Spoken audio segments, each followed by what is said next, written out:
Jadi di sini saya akan menjelaskan tentang sistem pernapasan pada tubuh manusia. Nah, di sini saya akan berfokus pertama-tama di urutan alat pernapasan pada tubuh manusia. Pasti teman-teman sudah ada yang tahu, namun ada juga yang tidak tahu. Nah, di sini saya akan menjelaskan apa sih itu urutan pada pernapasan pada tubuh manusia. Di sini saya akan ibaratkan dengan alat praktik yang saya sudah buat ini. Di sini pertama adalah hidung, faring, lalu laring. Nah, di sini di laring adalah laring itu apa sih? Pasti teman-teman pengen tahu kan? Laring itu adalah penghubung antara faring dan juga trankea. Trankea itu ada percabangan, yaitu bronkus di dalam paru-paru.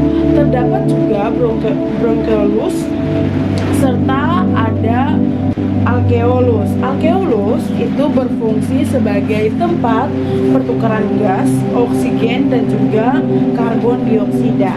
Nah, lalu kita beralih ke sebelum beralih kelas selanjutnya ke diafragma atau yang di bawah ini. Di sini saya akan menjelaskan sedikit atau info tambahan, yaitu jantung. Nah, jantung itu dilapisi oleh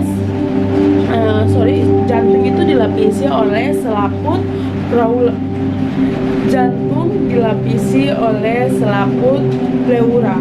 Nah, selaput pleura itu sendiri berfungsi untuk melindungi jantung kita saat kita menarik nafas. Pasti teman-teman saat menarik nafas pasti akan ada terjadi sesuatu antara perut teman-teman atau misalnya dada teman-teman yang naik, atau misalnya teman-teman yang sering bernyanyi pasti dada kalian itu semakin maju saat kalian menarik nafas. Nah, disitulah selaput pleurus ini berfungsi atau bekerja, yaitu melindungi agar gesekan yang terjadi antara jantung dan juga tulang rusuk itu tidak saling menggores atau jantung kita tuh agar tetap aman.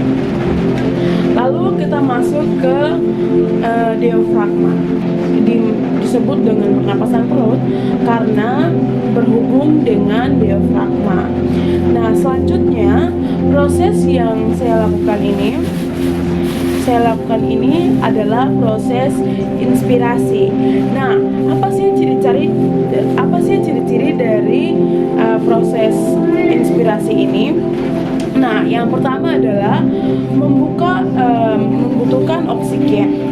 Nah, di sini teman-teman pasti ada lihat di sini ada oksigen yang masuk ke dalam balon ini sehingga balonnya membesar kan.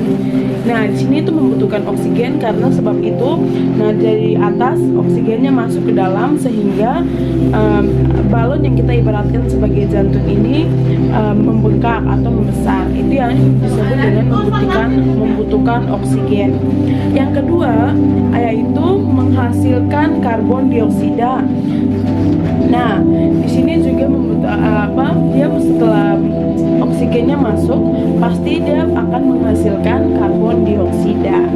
Yang ketiga yaitu berlangsung di mitokondria. Yang keempat yaitu menghasilkan 36 ATP. Lalu yang kelima mempunyai 4 tahap berurut, dan yang berikutnya yaitu memerlukan molekul-molekul pembawa elektron.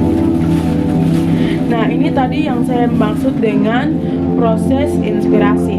Lalu kalau kita tekan seperti ini atau tekan masuk ke dalam, ini dinamakan dengan proses ekspirasi. Nah, di sini teman-teman bisa lihat dia punya ininya naik ke atas. Nah, ini disebut dengan apa tadi saya bilang, yaitu ekspirasi. Nah, apa sih ciri-ciri dari ekspirasi? Nah, ciri-ciri dari ekspirasi adalah paru-paru mengempes. Nah, seperti yang tadi saya bilang, saat proses inspirasi paru-parunya membengkak, sedangkan saat proses ekspirasi itu paru-parunya mengempes atau oksigen dari paru-paru itu keluar. Nah, jadi Dari yang sudah tadi saya jelaskan, udara keluar dari paru-paru, otot interkostal rileks.